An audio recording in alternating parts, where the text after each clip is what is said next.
Hello, and welcome to the So You Want to Be a Marine Biologist podcast, where we learn about the ocean, share sea stories, and explore ocean careers. I'm your host, Kara Muzia. Let's dive into today's episode.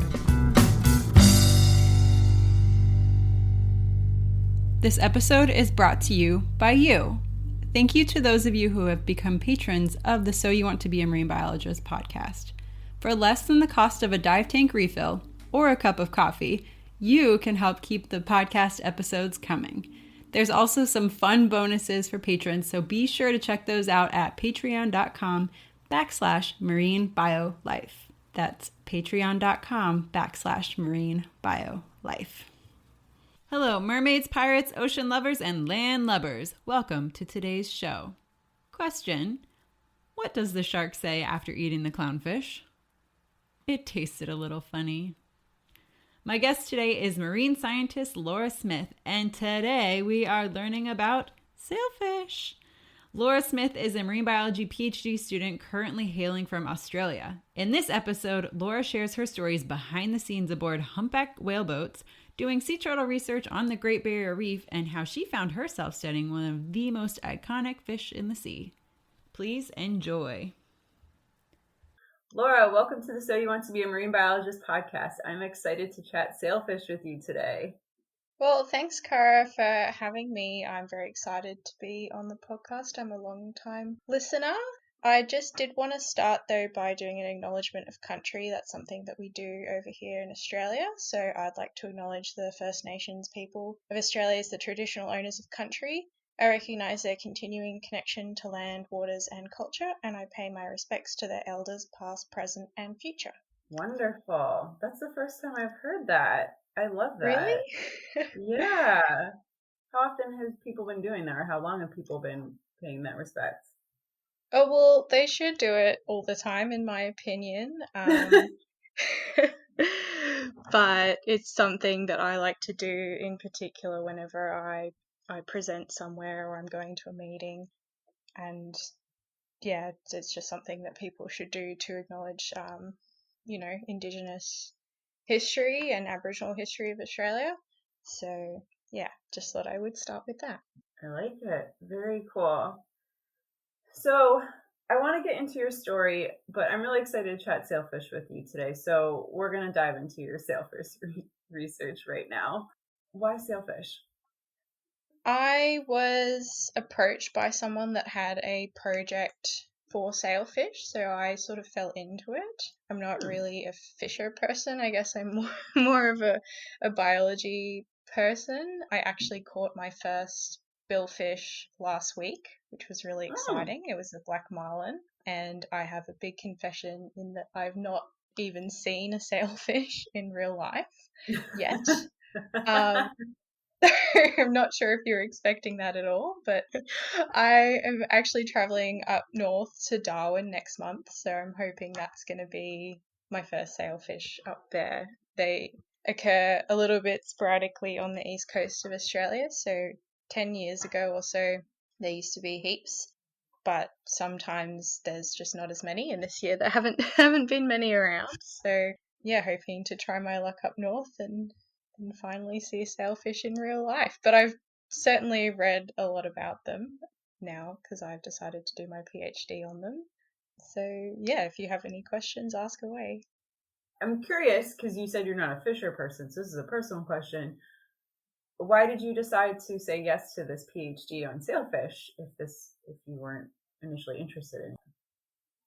Yeah, I mean, it's not necessarily that I wasn't interested in sailfish. I think like they're really, really interesting and cool fish. So I guess that was a big draw card. They're pretty iconic as a species, and they occur around the world. So I thought that was pretty interesting and might have some opportunities for me to, and has given me some opportunities to collaborate with people internationally for my project.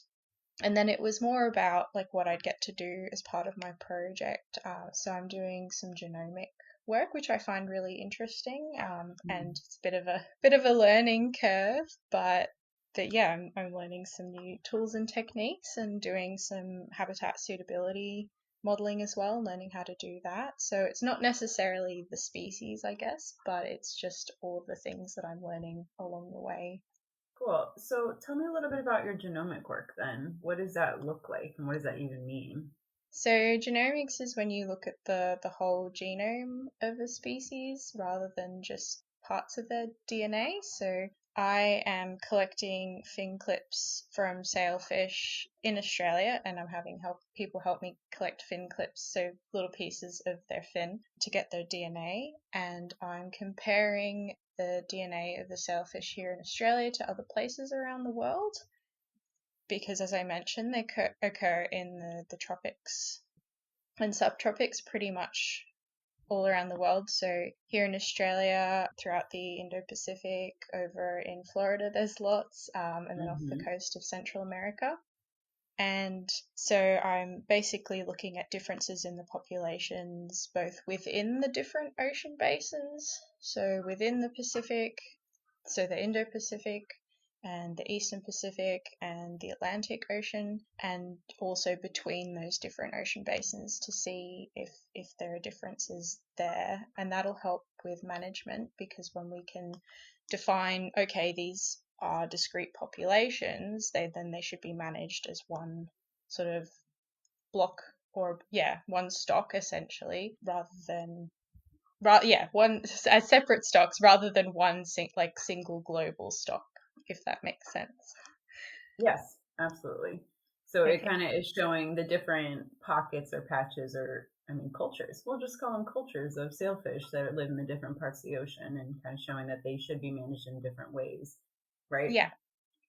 Because sailfish are mostly recreational species in a lot of places, but in other places they're fished like artisanally. So that's by just like small scale sort of local fisheries where they catch sailfish and other species for food rather than on a recreational basis. But there's a lot of conservation interest from recreational fishers because they want to make sure that those sailfish stick around because they're worth a lot in the recreational industry.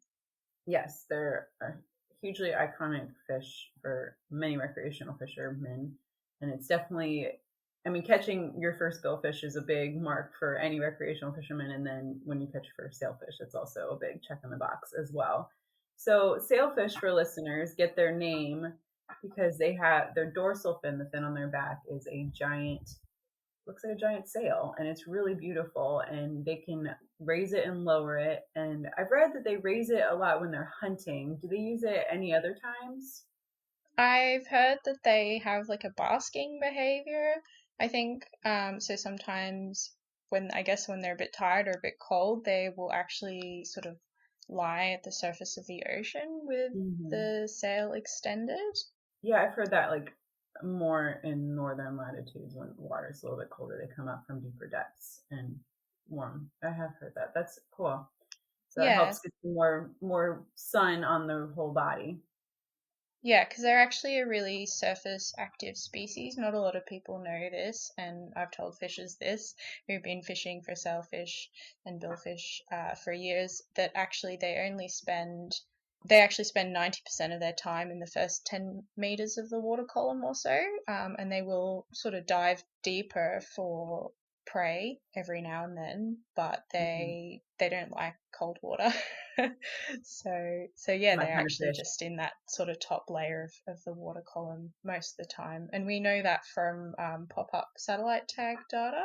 So those are tags that people put on their fish, and they're electronic tags, and they will record information such as temperature and depth, so that we know sort of their behavior in the water column and how they use that habitat. Awesome. So they're one of the fastest fish in the ocean. They've been argued to be the fastest fish. Black marlin competes with the title. Wahoo. I mean, bluefin tuna was like 45 miles an hour, and sailfish were clocked supposedly at like 68 miles an hour, which blows my mind a lot. Do you know how they collect that data?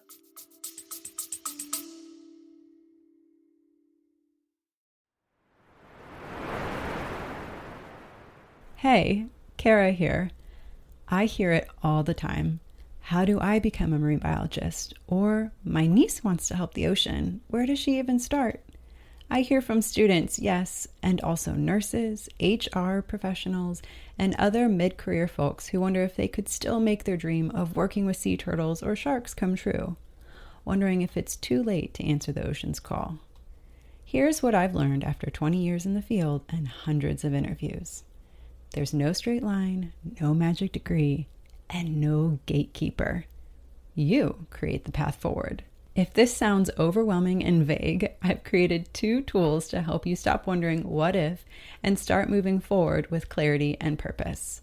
The first is my free guide, Be a Marine Biologist Without the Degree. Over 1,000 people have already downloaded this guide and taken their first step towards ocean impact. Inside, you'll find 7 concrete, doable actions to help you get started, whether you're just exploring or ready to make a change. Then there's the Ocean Blueprint. This is a 30-day self-paced course that helps you build your unique path into ocean science and conservation without quitting your job or going back to school. Inside the Ocean Blueprint, you'll get daily prompts to explore your interests, skills, and next steps, a structure that turns overwhelm into real momentum, and a bonus section to root your work into ocean connection. You don't have to wait for a degree, a perfect plan, or permission. Whether you're wading in or ready to take the deep dive, these tools are here to help you move from dreaming to doing. The ocean called. Are you ready to answer? Links in the show notes and on my website, karagracemuzia.com. I can't wait to see the waves you'll make.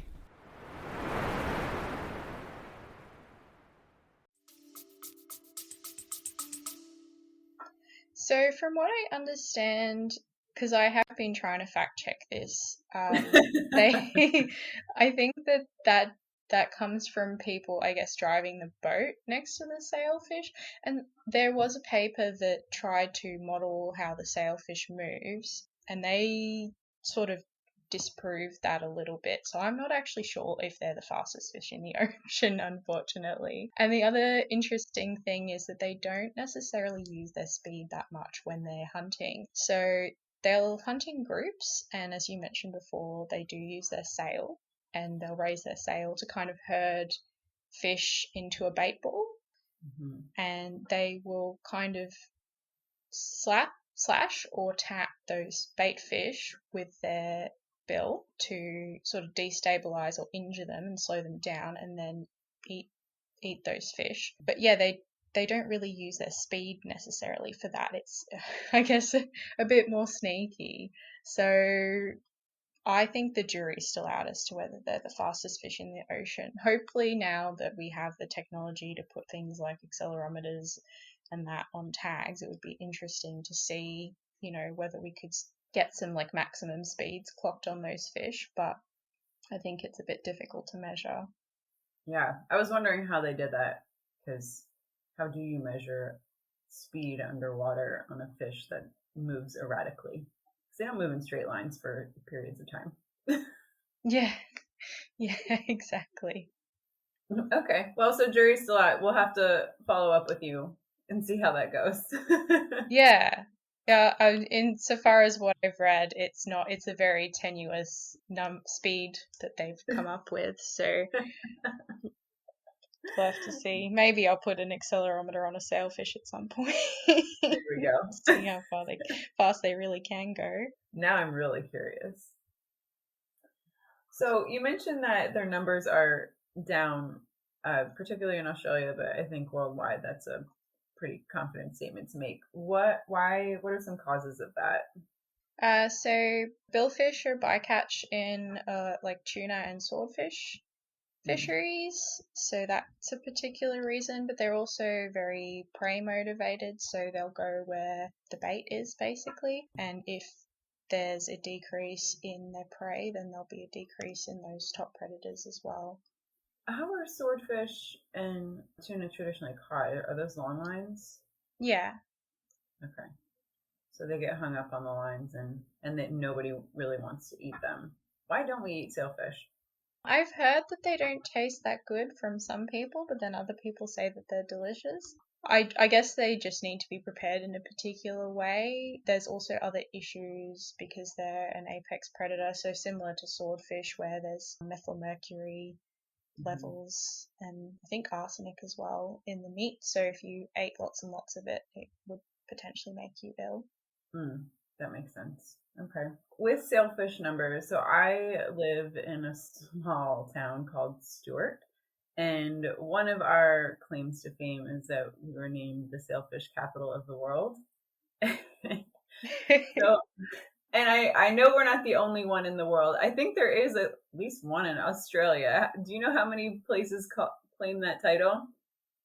No, I feel like it's a fair few because as I mentioned, they do occur, yeah, in quite a few places, and obviously in large enough numbers that they drive, those big game fishing industries in certain places. So, yeah.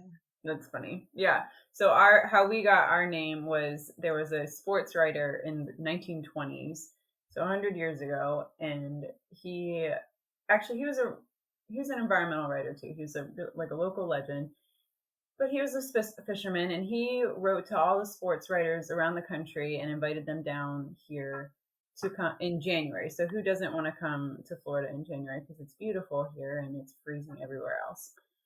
So they came and they went out with one of our local fishing fleets for a week, and they caught 1,000 sailfish in 1 week. And one of the sports writers went home and wrote, "That place, Stuart, you may as well call it the sailfish capital of the world." And that's how we got our title. Wow, 1,000 sailfish in a week. According to the story.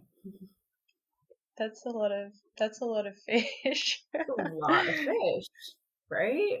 Can I ask, do you know if they were caught and released? I think a lot of them were catch and release.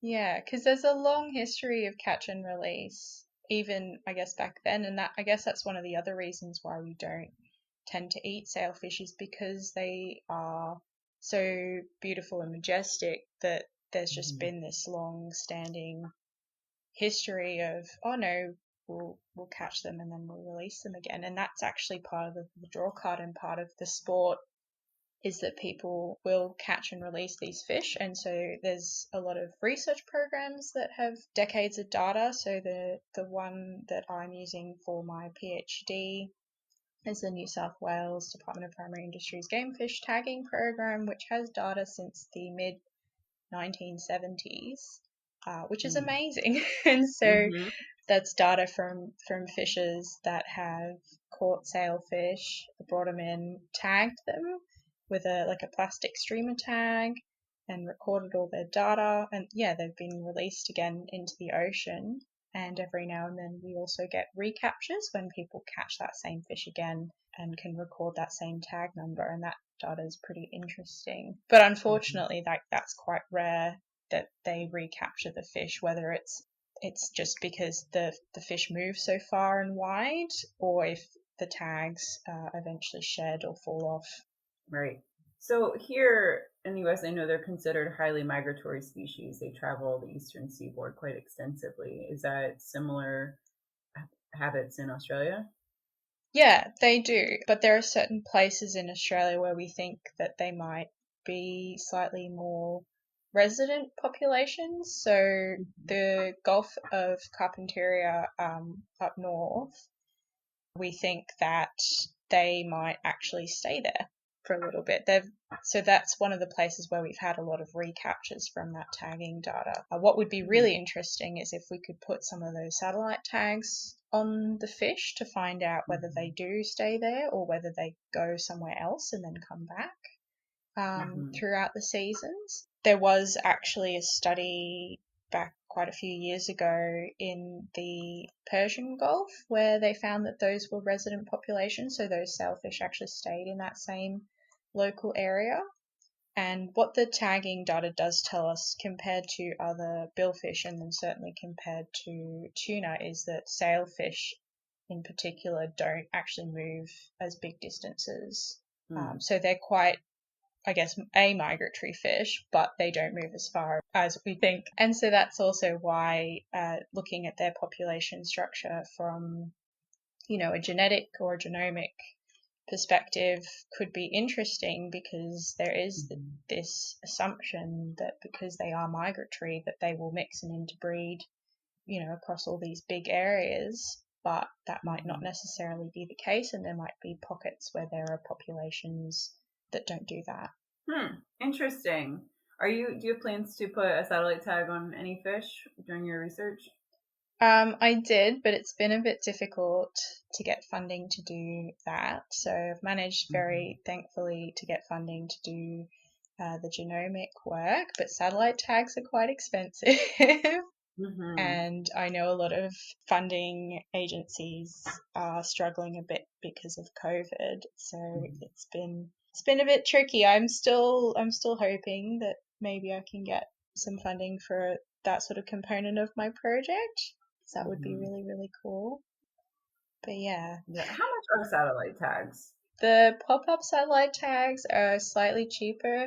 They're about, I think, $2,000 a pop. Okay. So you're still attaching $2,000 to a fish. So I think that's Australian dollars. And then the other kind, the spot tags, so they're the like sort of real-time satellite tracking tags, they're about $6,000. And the other issue with attaching satellite tags to billfish is that because they are quite fast, big predatory fish, the tag falls off quite easily. And so we can't actually get months and months of data, much less like what would show us sort of interannual changes and variability and where they go, basically. So yeah, and you'd need to attach it to quite a few fish to try to see a pattern, because they do move so much.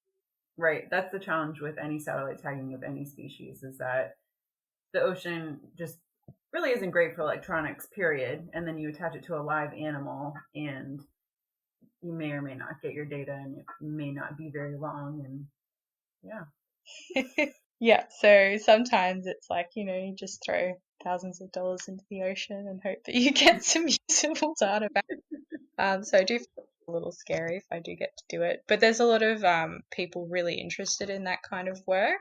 So a lot of recreational fishers and their organizations that are very passionate. And so there's actually a Great Marlin race. I'm not sure if you've heard of that, where people will essentially fund satellite tags. Like they race to see which fish will swim the furthest. Yeah, it's pretty cool. If only we could do that with sailfish over here. That's cool. No, I haven't heard of that. Yeah. That's a lot of fun. So can you track them online? Is it like a big thing? I think so. I did have someone come up to me at a game fishing meeting recently, and they were like, "My fish won the Great Marlin race." And I was like, "Oh, wow." Yeah, so actually part of my research involves, I guess it's mostly just because I like to do it, talking to game fishers about sailfish and about what I'm doing. So I've gone to quite a few club meetings and been out to a couple of competitions, and it's really interesting to talk to people that fish for these fish, and I also try to understand their motivations about why they do it, because I guess it's interesting to go out and catch a bunch of fish and throw them back into, well, they don't throw them back into the ocean. They'll tag them from the boat, but yeah, catch them, bring them in. Sometimes after like hours of fighting them, and then let them go again. So yeah, it's interesting. It is a different mentality. Yes. That's funny. What got you into marine biology in the first place? I did my undergraduate degree in marine science and environment and landscape sciences. So it was a mix of a bunch of different things. And I always really loved all the marine subjects I did at university, and I've always loved being by the ocean. I grew up on the northern beaches of Sydney before I moved to Switzerland, a totally inland country. Oh my goodness. But yeah, just exploring rock pools and being in the ocean. Yeah, I've always loved that. And after I graduated university, I moved to Brisbane, and I was working for the Queensland government in policy, so not even in science. and I just decided that I missed science too much. I started volunteering. I guess I was a part-time casual marine biologist in my free time. I was volunteering for the Queensland Turtle Research Project, and I got to go to Heron Island for 2 weeks. And Heron Island's in the Great Barrier Reef. Been at the Great Barrier Reef for 2 whole weeks. And you were doing turtle research? Yeah, turtle research. What was that like? That was really fun, I guess. Like, what was the research that you were doing, and what was it like living on Heron Island? I was just working with the nesting turtles and then also looking at hatchling success. So other programs around the world, the turtles are tagged. So we check their tags and that'll tell us which turtles are coming up to breed for that season. Heron Island mostly has green turtles and very rarely, but a couple of loggerhead turtles. We go and check their tags while they're nesting, and we will sometimes take measurements if it doesn't disturb them too much. Greens are particularly feisty sometimes. And then during the day, we will dig up nests that we have marked down as hatched. So a few days after they hatch, we'll dig them up and we will count the eggs to look at the nesting success. So empty eggshells are obviously turtles that have hatched successfully. And then sometimes there'll be ones that are undeveloped or predated upon even. Every now and then there's some dead hatchlings in there, which isn't particularly pleasant. But yeah, there's a lot of turtles lay a lot of eggs. And sometimes there's some live hatchlings still hanging out in there, and that's always fun too. Oh, it is. It is a lot of fun. We actually used to get the tourists. So Heron Island has a resort on it, and we used to get the tourists following us around to see if there would be any live hatchlings in our turtle nests. So yeah, I did a lot of sea turtle work, and that was whenever I was excavating a nest.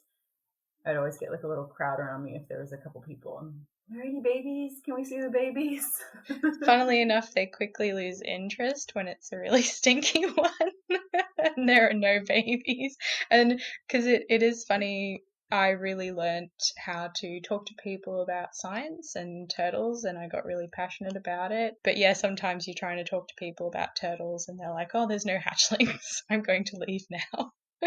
Yeah. Which is funny. But there are other people that are really passionate, and I guess that's why I want to continue doing this kind of work, and that's why I was very interested in my Sailfish project, is that a component of it is working with the general public and telling them about my research, and even if they don't necessarily understand some of the genomic habitat suitability sort of complexity of it all, trying to explain that, the results and what it sort of means in a way that just general people can understand. Because, you know, if you can't tell people about your research and it's just published in a paper that maybe only a small proportion of people will read, then that's a little less exciting to me, I guess. Yeah, it gets lost in the scientific echo chamber, whereas if you can communicate it effectively, then it can actually make an impact. Yes. And so actually on the topic of turtles, I will be volunteering at the World Science Festival next weekend in Brisbane, and I will be volunteering at the hatchery. So there'll be hatchling loggerhead turtles, and I will be telling the general public about them because it's been a few months since I've seen some turtles. So so yeah, I thought I would do that on my downtime from my PhD. Why not? Yeah. That's awesome. You mentioned you also had some humpback whale experience. What was that like? Yeah, so I got involved with a really great organisation down on the Gold Coast, and they go out and monitor the humpback whales during the season. So that's in winter time here on the east coast of Australia, and those humpbacks will travel all the way up from Antarctica up to the tropics to mate and to breed, and then travel all the way back down to the Antarctic again. But they do lots of really cool stuff on that journey. So humpbacks are particularly surface active and will have all these behaviours like breaching and tail slapping and fin slapping, and they have their calves with them as well on the way back down, and that's pretty cute. So essentially as a volunteer, I got to go out on some of the tour boats out of the Gold Coast, and we would record those behaviours and how many whales they were, whether there was a calf, whether there was a heat run. Yeah, if they were just adults or a yearling or a newborn calf, for example. And we would take photos as well, because the fluke identification, so the fluke is the tail, the fluke we can use to identify the whale. It's a bit like their fingerprint, I guess. So we can record which whales, I guess, are coming up and down the coast. And yeah, it was just a really great opportunity to get out on boats and see some whales. Like, I've had some very magical experiences, and because you're a volunteer, I guess people treat you a bit differently. You get more of a behind the scenes take on things. You get to talk to people about whales, and that's how I like learning as well, because people ask you questions and you go, oh, I don't really know the answer to that, but then you might look it up or ask somebody, or someone else might know the answer, and that's how I've learned a lot of facts about some really cool species that way. So yeah, I really love volunteering. And Humpbacks and High Rises is the organisation. They're really awesome. They're particularly interested in the effect of urbanisation on the whales, because those whales are coming, right onto the Gold Coast, and that's an area that has high rises. It's in the name, and lots of development happening. So yeah, they're just keeping an eye on things and monitoring that. They're looking at these breeding animals and seeing how these high rises may impact them. Yeah, essentially. So there's also an issue here in Queensland with shark nets. So to avoid shark people interactions, there are shark nets strung up along the main beaches, and that's really old technology. So those have been there since the 80s, and we haven't really changed that much about what we're doing. And those shark nets don't run all the way down to the bottom of the ocean. They don't run all the way across the coast. So sharks could still swim, underneath them or around them. But the main issue is that other species, such as whales, but also rays and turtles, get caught in those shark nets. And so that's very detrimental to the local environment and quite sad. Yeah. You think about the shark nets when it pertaining to sharks, but yeah, it would have an impact on the other marine animals as well. Yeah. Interesting. So I love that you got to go out. I mean, it's a whale watching boat, right? So your part of your experience was to go out on these whale watching boats and just observe what you saw. And so you had some amazing interactions with whales. What was one of a highlight of one of your days on the boat looking at whales? There was one boat we went out on. I think it was the very first time we were going out as a group on this boat, and it was like a super yacht. It was kind of like a party yacht. We got a behind the scenes tour from the captain. He showed us all the gadgets and how he mapped where all the whales were popping up, and that was pretty cool. And then we went out, and there was literally a newborn calf that we saw. And so when they're born, they're actually a pale grey colour, and so you can see them really well under the water. And that was just amazing, because this calf was like maybe 1 day old or something. And yeah, they're such incredible animals, and I never get tired of looking at them. Which I don't know, it's one of those things, I guess people that are very interested in whales and marine biology would understand. But yeah, you just never get tired of them. And when they come out of the water and you see them up close, they're such weird looking things, but so amazing at the same time. Yeah, I don't know, whenever we get one that just comes up to the boat, it's mind blowing, honestly, because obviously there are rules in place in that you can't approach the whales, but the whales don't know those rules sometimes. So we'll be sitting out there with, the engines off, but they might come up and take a look at us, and that's incredible, that interaction. Yeah, whale eyes, there's something about them. They're very captivating. They just look so ancient and all-knowing. Yeah. Yeah, exactly. So the couple of times where I've had whales come up to the boat and do what's called a spy hop, where they will launch their body vertically up. Yeah, that's just really cool. Yeah, They're checking you out while you check them out. exactly. Awesome. So you're doing all this amazing volunteer work. What prompted you, or what made you decide to get your PhD? So as I mentioned, I spent those 2 magical weeks on Heron Island, surrounded by, white sand, clear blue water, amazing corals, eagle rays, turtles, migratory birds, all these shorebirds and those sorts of things. And then I came back to my desk job in inner city Brisbane and I just felt really sad. And that was basically it. I'd been thinking since I'd left that I'd like to do a PhD and continue on with research. I did what is called an honours project. So that's just an extra research year tacked onto my undergrad instead of a master's. And I had a lot of fun doing that. And that actually enabled me to get the qualifications that I needed to get into a PhD program here in Australia. And so, yeah, I just thought, why not? And gave it a shot. So I mentioned to one of my colleagues, so she'd done her PhD on tiger sharks, which I secretly fangirled about and thought that that was really cool. I said to her, do you know, like, how do I go about this? How do I start my PhD? Like, I'm interested in so many different things. How do I find a topic? And so, yeah, even at that point, I was like, do I do freshwater? Do I do terrestrial? Do I do marine? But I think I knew in my heart that I really wanted to do marine stuff.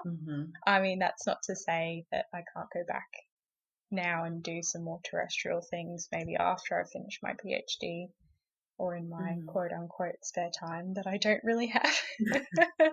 But yeah, I just asked her how to go about it. She had a few ideas because she was starting out supervising some students. And she said, oh, I know someone at UQ, University of Queensland, so that's where I go. Why don't we go and meet with them? And she was like, oh, it'll just be a casual conversation. Turns out it was a little bit more interview-like, and I got a bit flustered and forgot that which journal I'd published a paper in and everything.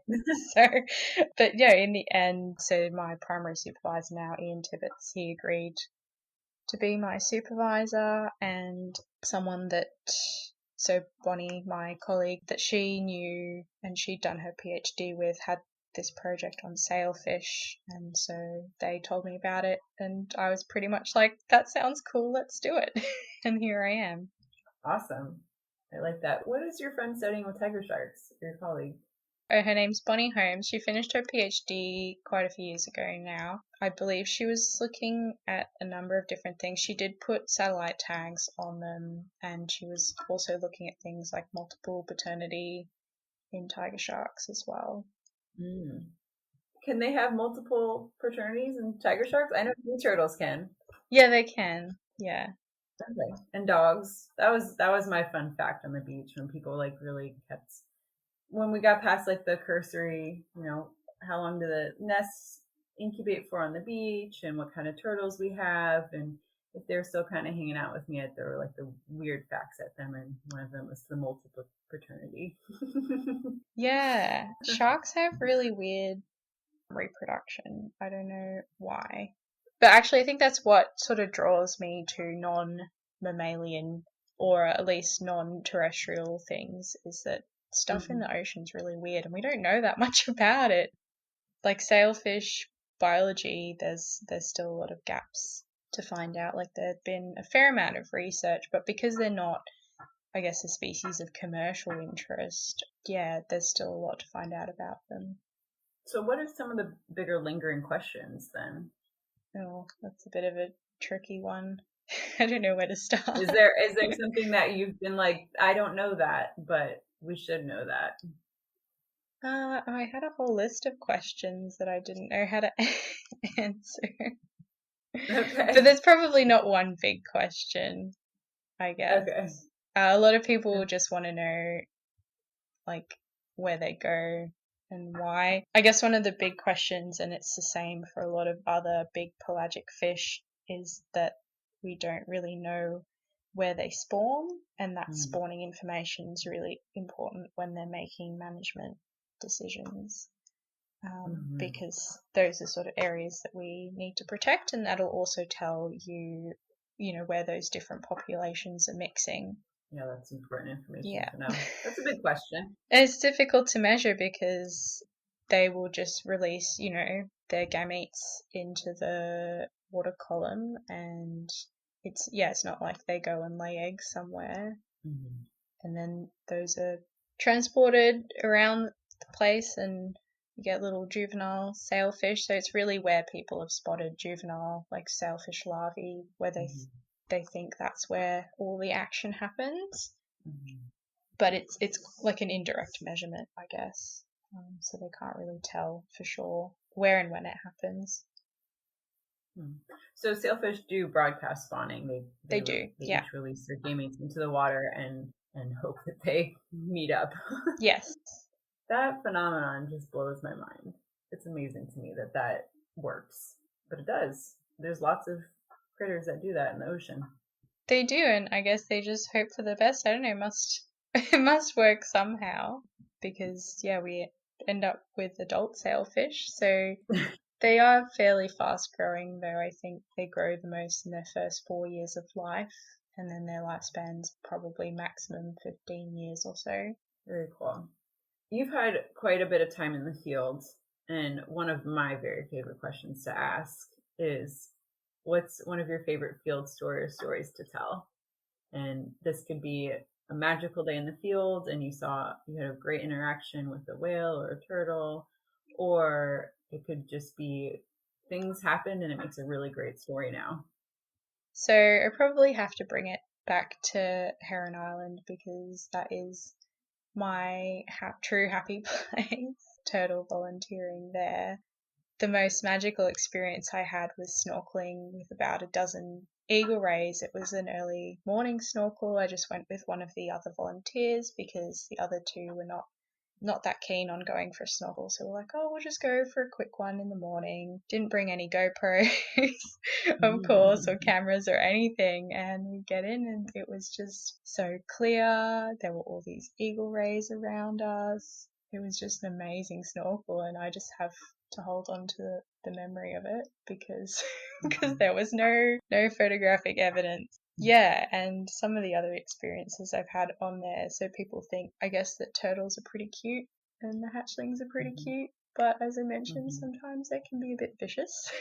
So wrestling turtles, you've got to like sand a lot, I think, to be a turtle volunteer and not mind the sleep deprivation. Because the green turtles, they'll come in with the tides. And if that tide's, in the middle of the night, then you're up in the middle of the night. And you might only get 2 hours sleep depending on the tide times. So things can get pretty ridiculous out there. And also, if you're not careful, you can hurt yourself. I did have my middle finger crushed between the flipper and the shell of a turtle as I was trying to read a tag. The turtle was booking it down the beach. She wanted nothing to do with me. And I was like, I'll just quickly get her tag number before she gets into the water. And yes, was probably a bit too optimistic in my hand placement. Those are powerful, powerful animals. Several hundred pounds. Green turtles are always the most lively hatchlings, but the adults, it surprises me how agile they are on land. They move. They do. And when they don't want to be near you, they really pick up speed. So yeah, I've had a few. They were like, "Nope, I'm having none of this," and so they get a bit cranky. I had one actually flick a flipper full of sand directly into my eyes. that was also a fun time. Nice coral sand. Yep. And they take a long time, green turtles as well. So if you're waiting for them to do whatever they need to do, you can be there for hours. And also, if you don't want them to go into a particular spot, good luck trying to convince them otherwise. Yeah, sometimes they would get up into the resort a little bit, and so we'd need to dissuade them from going certain places, or try at least. But yeah, also, so back to them taking a long time. to do whatever they're doing. They're faffing around in the sand a lot. Sitting behind a turtle once, and I smelled this smell, and I was like, oh, it's a bit like a fart, but I didn't. And so later on I googled it, and turns out that turtles do fart, and that I probably did smell a sea turtle fart. Oh, that's something to put on your resume. Yeah, I was like, oh, okay. Just chilling out with the sea turtles, smelling their farts. Yep. Oh my gosh, that's so funny. They exert a lot of energy in the nesting business. You know, they move a lot of sand. Yeah, and they're also laying eggs, and that takes a lot of effort. So yeah, farts may come out. That's hilarious. Amazing. Well, before we wrap up here, I want to leave the audience with a conservation ask. What would you like for the audience to take from today and go forth and bring into the world? So I guess really hold on to your enthusiasm and motivation and love for our marine environment. Sometimes I get a little bit disheartened and disengaged from some of the issues. You know, you hear a lot about climate change and plastic pollution and how bad it all is, and sometimes you just want to shut your eyes and ears and go, no, it's not happening. I don't feel like I can do anything about it, but I think you can. I have worked with and heard a lot about a lot of different organizations doing some really amazing work, and I think there are shifts in the way people are doing things and looking at things, particularly with plastic pollution. Even a few years ago, you couldn't buy products like bamboo toothbrushes or menstrual cups and period panties and those sorts of things from the supermarket. Now, at least here in Australia, you can get them straight from the supermarket. You don't need to order them specially online. We've had the plastic bag ban here in Australia. It took us way too long, probably about 15 years too long if I'm honest, but it's happening, and now we're also banning single-use plastics. So those are things that are happening, and that's from people that have spoken up and said that, you know, this isn't good enough. And so I think it's really important to find that energy and that motivation to join them. So, you know, signing petitions, writing letters, and then also in your consumer habits, saying, yes, I do want to buy these products, because then they'll start stocking them. And that's just what I've seen and experienced. Yep. It's a great ask and a great message. Keep the hope and just keep doing what you can and control what you can, and the outcome will happen. Yeah. The big picture can be overwhelming, so just focus on what you can do in your own world, and it'll happen. Yeah, exactly. And keep taking pleasure from nature and the world around you and telling other people about it, because that's when they'll start wanting to change their habits as well. That's right. Go for a swim in the ocean, or a boat ride, or a walk in a park if you don't live near the water. Experience nature. It's wonderful, and it'll do wonders for your mental health too. Oh, absolutely. Yeah. Awesome. Well, Laura, this was really fun chatting with you. Thank you so much for being on the show today. You're welcome. It's been a pleasure. Hey, one more thing. Do you want to dive more into the ocean and marine biology? Need a little guidance on ocean conservation? Head on over to marinebio.life/resources. We've got book recommendations, job posting pages, conference suggestions, and ocean-friendly products. All recommendations have been personally vetted by me, and I will continue to add to the collection as I come across cool things to share. Head on over to marinebio.life/resources to learn more. See you over there. Thank you for listening to today's show. I'd love to hear any insight you've gleaned. Leave a comment in the show notes or send me an email over at marinebio.life. If you enjoyed this episode, leave a review and, of course, share with your friends.